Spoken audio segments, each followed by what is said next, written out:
नमस्कार, मैं कविता जोशी आप सभी का स्वागत करती हूँ हमारे YouTube चैनल आह्वान पर।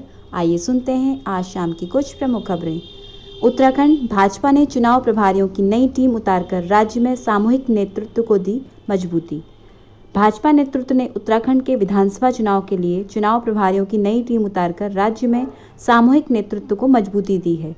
टीम में सभी नए नेता होने से वह पार्टी की अंदरूनी खामियों को बिना किसी पसंद नापसंद के दूर कर सकेंगे, साथ ही सभी को एक साथ लेकर भी चलेंगे। राजनीतिक दलों की रैलियां हैं जारी तो चार धाम यात्रा भी शुरू करे सरकार, कर्नल अजय कोठियाल। उन्होंने कहा कि विभिन्न राजनीतिक दलों की रैलियां और अन्य कार्यक्रम आयोजित किए जा रहे हैं, तो इसी दौरान हिंदुओं की आस्था का केंद्र चार धाम यात्रा क्यों रोकी गई है। उन्होंने मांग की कि सरकार को अपने निर्णय पर पुनर्विचार करना चाहिए और हिंदुओं की आस्थाओं का सम्मान करते हुए लोगों को चार धाम यात्रा की अनुमति देनी चाहिए। उत्तराखंड में MBBS डॉक्टरों के सामने भी खड़ा हुआ बेरोजगारी का संकट। राज्य के 419 सामान्य वर्ग के डॉक्टर नौकरी का इंतजार कर रहे हैं। राज्य में MBBS कोर्स को सरकारी नौकरी की गारंटी माना जाता था, लेकिन कोरोना काल में बड़ी संख्या में डॉक्टरों की तैनाती के बाद अब सामान्य वर्ग के डॉक्टरों के लिए पद नहीं बचे हैं। वहीं फरवरी 2021 में 407 डॉक्टरों के चयन के बाद अधिकांश सीटें भरी जा चुकी हैं। पूर्व मुख्यमंत्री भगत सिंह कोश्यारी उत्तराखंड की सियासत में कर सकते हैं वापसी। महाराष्ट्र के राज्यपाल और पूर्व मुख्यमंत्री भगत सिंह कोश्यारी के राज्य की सियासत में वापसी की चर्चाएं चल रही हैं। इस मामले में पार्टी का कोई भी वरिष्ठ नेता खुलकर तो कुछ नहीं बोल रहा, लेकिन राज्यपाल बेबी रानी मौर्य की विदाई के बाद से ही भगत सिंह कोश्यारी के एक बार फिर से सक्रिय राजनीति में लौटने की आशंका जताई जा रही है।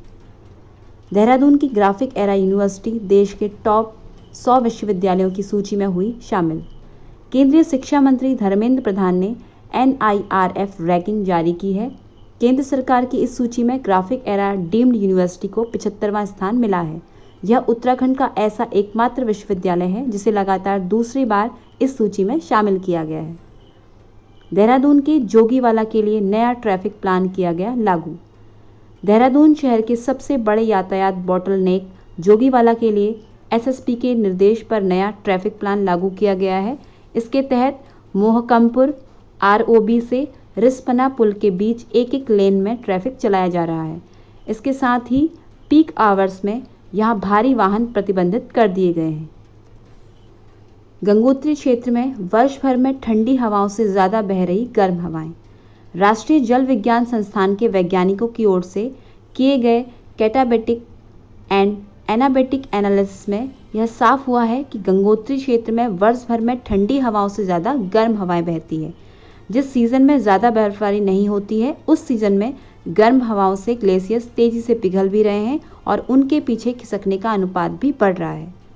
उत्तराखंड राज्य के 30 स्थानों पर लोगों को निःशुल्क पैथोलॉजी जांच की मिलेगी सुविधा। मुख्यमंत्री घोषणा के तहत राजकीय चिकित्सालयों में आने वाले मरीजों को निःशुल्क दवा और पैथोलॉजी जांच की सुविधा दी जाएगी। 17 सितंबर को राज्य के 30 स्थानों पर निःशुल्क पैथोलॉजी जांच सेवा को शुरू किया जाएगा। वहीं देहरादून में मुख्यमंत्री इस सेवा का शुभारंभ करेंगे। मुख्यमंत्री पुष्कर सिंह धामी ने गौरा शक्ति ऐप का किया शुभारंभ।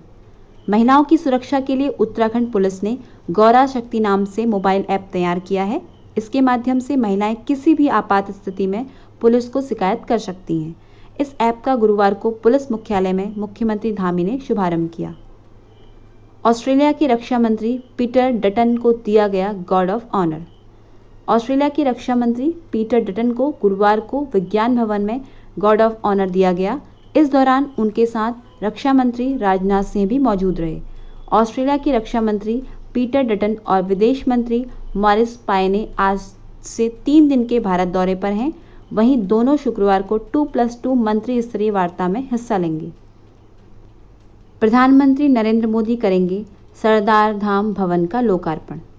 प्रधानमंत्री नरेंद्र मोदी शनिवार को गुजरात के अहमदाबाद स्थित सरदार धाम भवन का वीडियो कॉन्फ्रेंस के माध्यम से लोकार्पण करेंगे। साथ ही इस परियोजना के दूसरे चरण का भूमि पूजन कर शिलान्यास भी करेंगे। वहीं गुजरात के मुख्यमंत्री विजय रूपाणी और उप मुख्यमंत्री नितिन पटेल भी इस कार्यक्रम में मौजूद रहेंगे। ये थी आज शाम की कुछ प्रमुख खबरें। नमस्कार।